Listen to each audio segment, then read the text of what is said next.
It's February 2026. Cuba has 15 to 20 days of crude oil reserves left. After that, the lights go out. Completely, and they may never come back on. Washington announced new tariffs targeting every country that sells oil to Cuba. Moscow says it is ready to provide necessary support. Beijing condemns the situation. Mexico suspended commercial shipments but promised humanitarian aid. Meanwhile, in Havana, blackouts have stretched to 26 hours. Hospitals are operating without medicine. Food prices have risen to 10 times the average monthly wage. This is not 1962.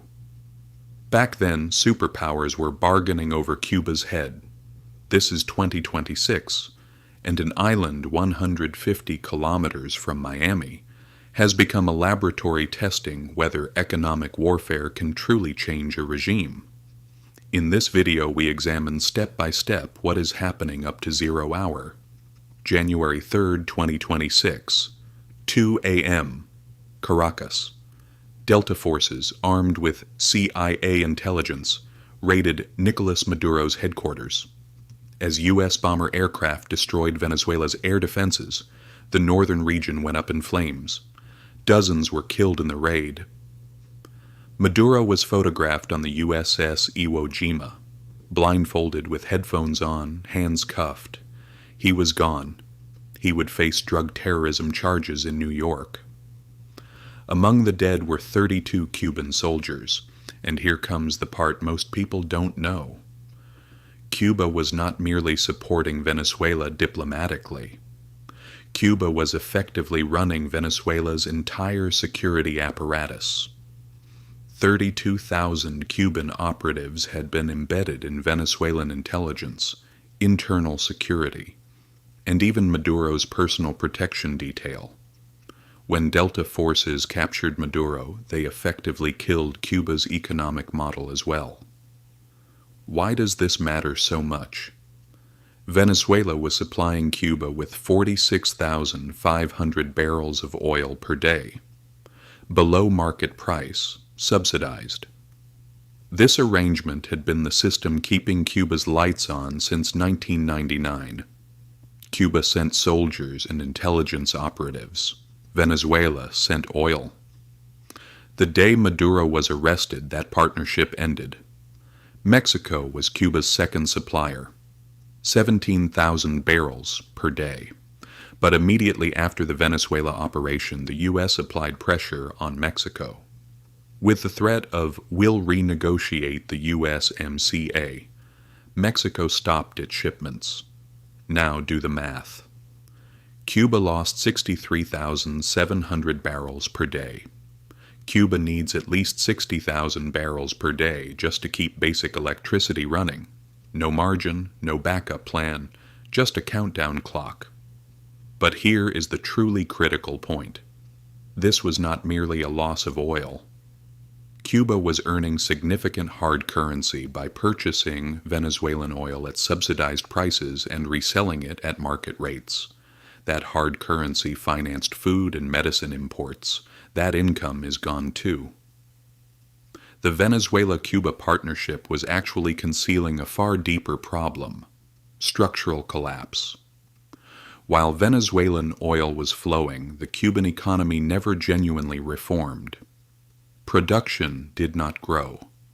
Sugar harvests fell from historical figures of millions of tons to 165,000 tons in 2024 to 25. Inflation-adjusted real wages have declined 96% since 2015.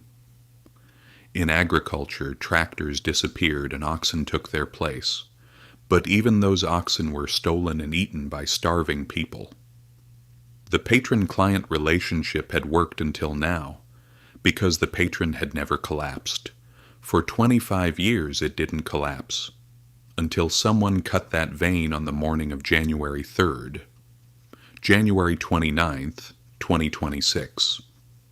One day before Secretary of State Marco Rubio testified before the Senate Foreign Relations Committee, Trump signed Executive Order 14,380.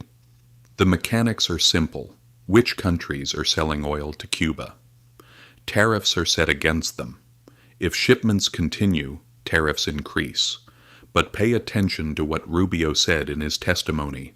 The goal is regime change, explicitly. The 1996 Helms-Burton Act codified that the embargo would continue until the Cuban government changes. Title III, which Trump activated in 2019 after being dormant for 20 years, allows U.S. citizens to sue Cuban institutions for properties confiscated after 1959. This is not a human rights reckoning. This is a doctrine of economic siege. Mexico felt the pressure immediately. Cuban-American Republican Congress members Carlos Jimenez, Mario Diaz-Balart, Maria Elvira Salazar openly stated they would weaponize USMCA if Mexico continued selling oil to Cuba. President Claudia Sheinbaum was forced to strike an impossible balance. Her left-leaning orientation demands solidarity with Cuba.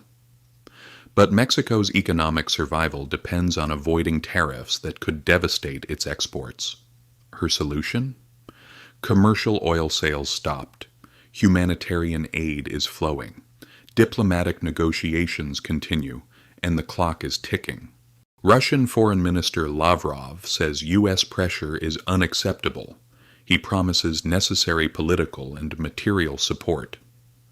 But what is he actually doing? Rosneft loaded 100,000 tons of crude oil onto a tanker named Academic Gubkin in January. It is expected to arrive at Cuba's Matanzas terminal by mid-February.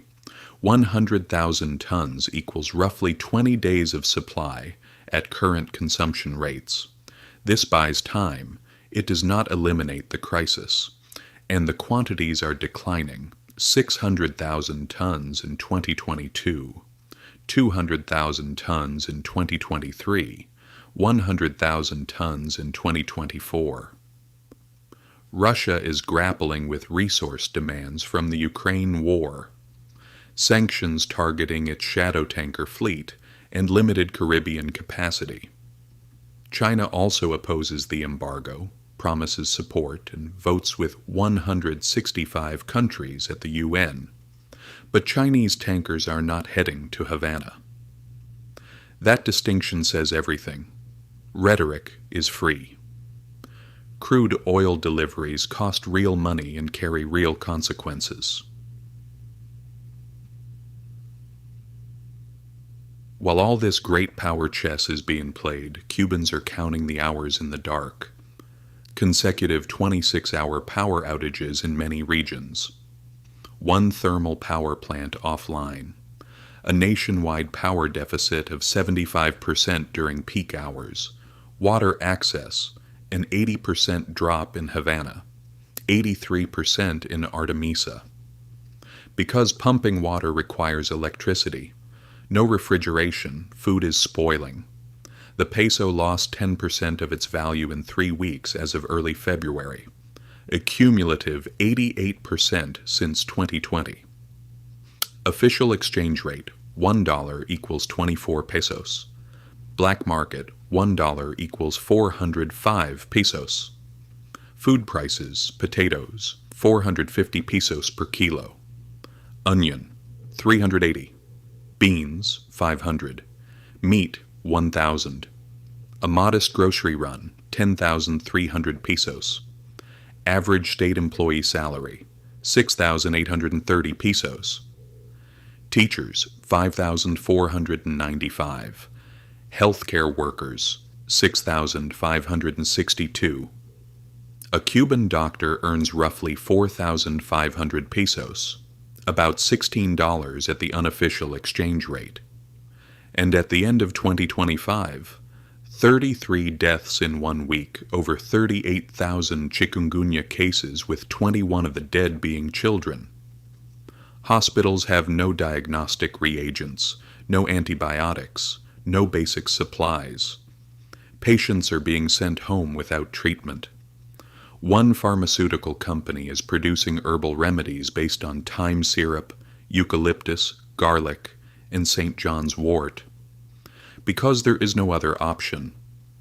President Diaz-Canel's message, defiant, uncompromising, revolutionary. Homeland or death. We will never surrender. Dialogue? Possible, but not under pressure. On equal terms, with respect, without preconditions. But the facts tell a different story.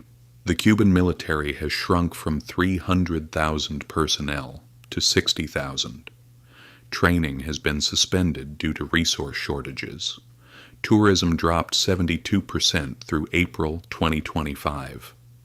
Sugar production is far below historical levels. 650 political prisoners from the 2021 protests are still behind bars. The capacity for repression exists, but popular exhaustion is growing. Scenario 1.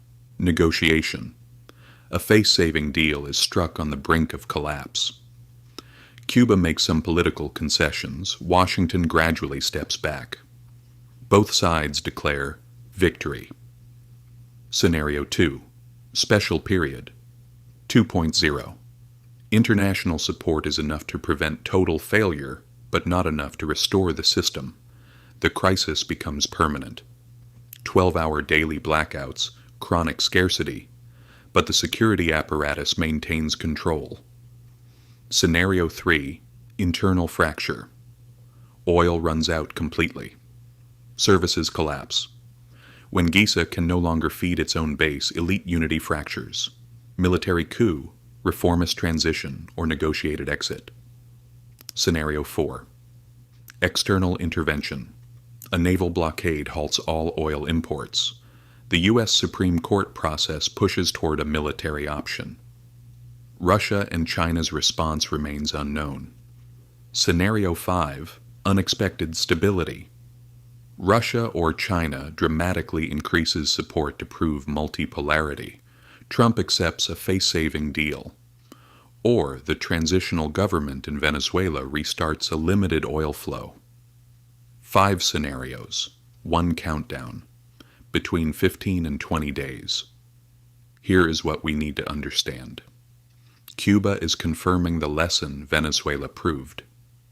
Economic models built on external subsidies collapse when the patron disappears.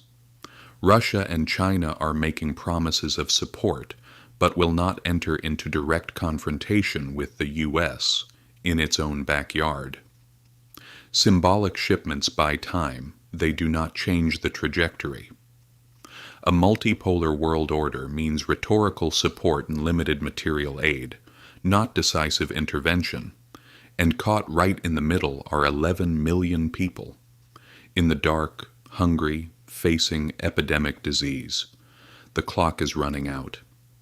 By March 2026, we will see whether Cuba found a way out, or whether the counter reached zero.